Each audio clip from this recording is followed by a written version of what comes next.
بسم اللہ الرحمن الرحیم۔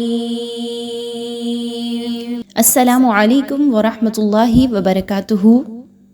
آج کی کلاس میں انشاءاللہ سورہ بقرہ کی آیہ نمبر 14 اور 15 ان دونوں کی تلاوت دیکھیں گے اور ان کو تجویدی قواعد کے ساتھ کیسے پڑھا جائے ان کو سیکھیں گے۔ سب سے پہلے سورہ بقرہ کی آیہ نمبر 14 کی تلاوت کر لیتے ہیں۔ وَإِذَا لَقُوا الَّذِينَ آمَنُوا قَالُوا آمَنَّا وَإِذَا خَلَوْا إِلَى شَيَاطِينِهِمْ قَالُوا إِنَّا مَعَكُمْ إِنَّمَا نَحْنُ مُسْتَهْزِئُونَ۔ آئیے دیکھتے ہیں کہ اس آیہ مبارکہ میں ہمیں کون کون سے تجویدی قواعد ملتے ہیں۔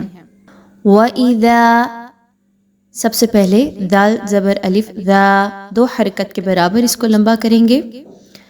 لَقُوا الَّذِينَ، لَقُوا الَّذِينَ، قاف یہاں پہ موٹی قاف آ رہی ہے نقطوں کے ساتھ، یاد رکھیے اس کو باریک نہیں پڑھنا۔ لَقُوا الَّذِينَ بالکل بھی نہیں کہنا، بلکہ قاف کو خوب موٹا پڑھتے ہوئے اس کے مخرج سے واضح طور پر ادا کرتے ہوئے پڑھنا ہے۔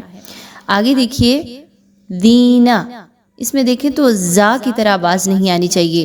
وَإِذَا لَقُوا الَّذِينَ ایسی آواز نہیں آئے، بلکہ نرمی کے ساتھ دال کو ادا کرنا ہے۔ زا اور دال کی ادائیگی میں بہت فرق رکھنا ہے۔ آمنوا، آ اس کو دو حرکات کے برابر لمبا کریں گے۔ نو واو مدہ ہے، دو حرکات کے برابر لمبا کیا جائے گا۔ قاف زبر الف قا، الف خالی اور اس سے پہلے والے حرف پر زبر آ رہی ہے، دو حرکات کے برابر الف مدہ ہے، لمبا کر کے پڑھیں گے۔ لو، دیکھیے واو پر بڑی مد آ رہی ہے اور اس کو ہم 5 حرکات کے برابر لمبا کر کے پڑھیں گے، کیونکہ حمزہ جو ہے وہ اگلے کلمے کے شروع میں آ رہا ہے۔ آمنا، دیکھیے حمزہ کھڑا زبر، دو حرکات کے برابر لمبا کریں گے۔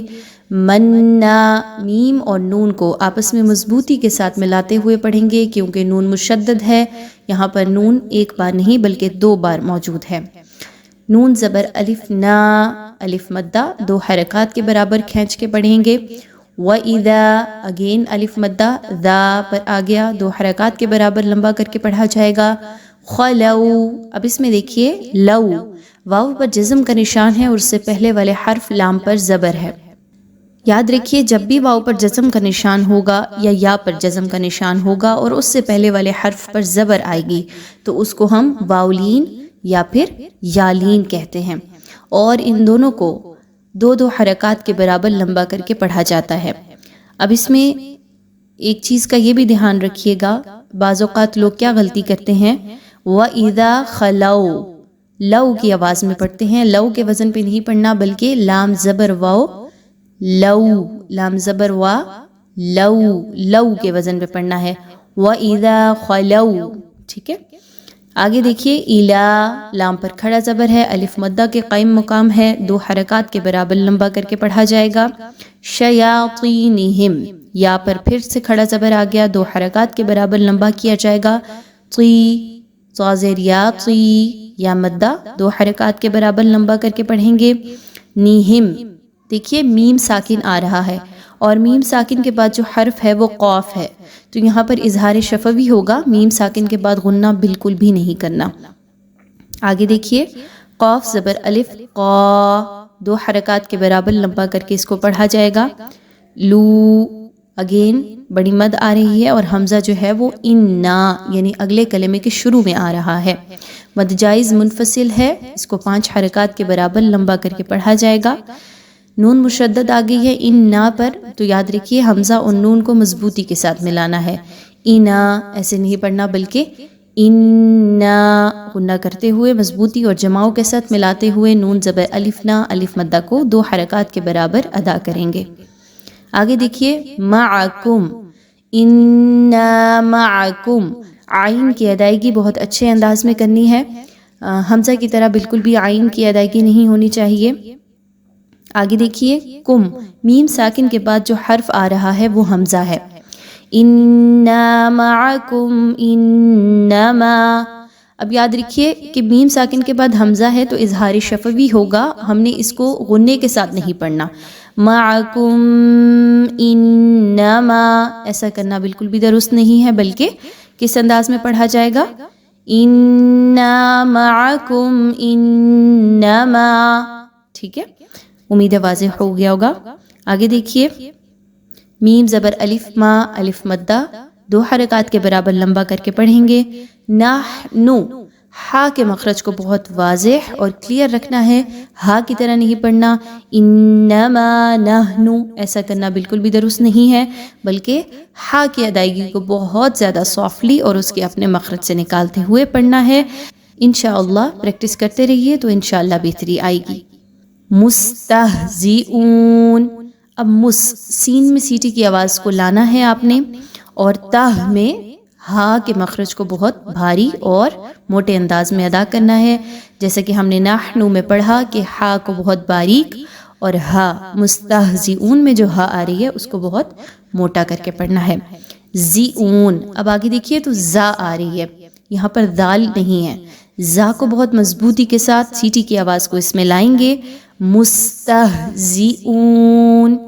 ایک اور مسٹیک جو عام طور پر لوگ کرتے ہیں کہ حمزہ کی آواز کو عین کی آواز کے ساتھ مشابہت دے دیتے ہیں.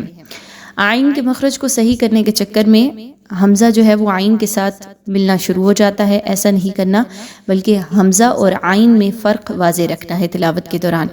اب یہاں پہ مستہزئون ایسی کوئی ساؤنڈ نہیں آنی چاہیے، بلکہ مستہزئون.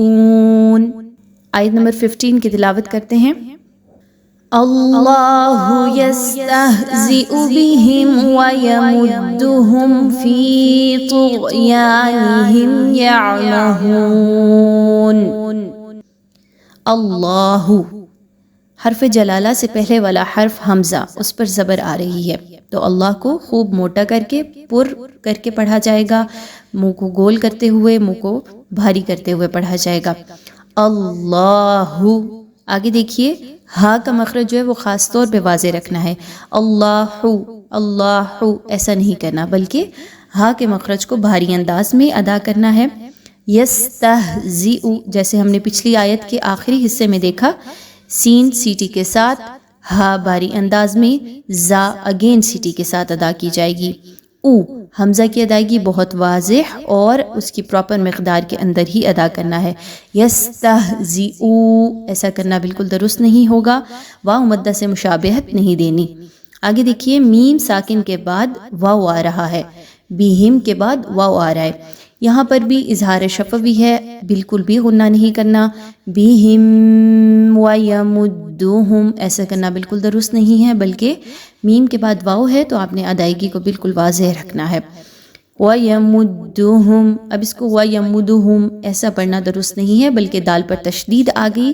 سمجھ جائیے کہ یہاں پر دال 2 بار موجود ہے اور ہم نے اس کو میم کے ساتھ ملاتے ہوئے بہت مضبوطی کے ساتھ ادا کرنا ہے.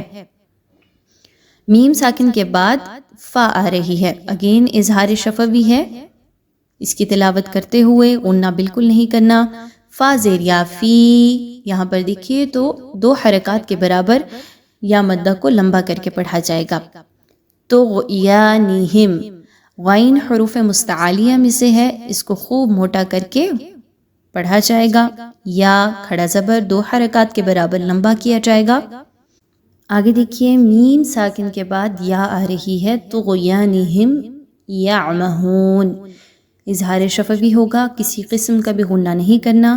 اور اس کے بعد یعمہون، عین کی ادائیگی کو بہت واضح طور پر ادا کرنا ہے.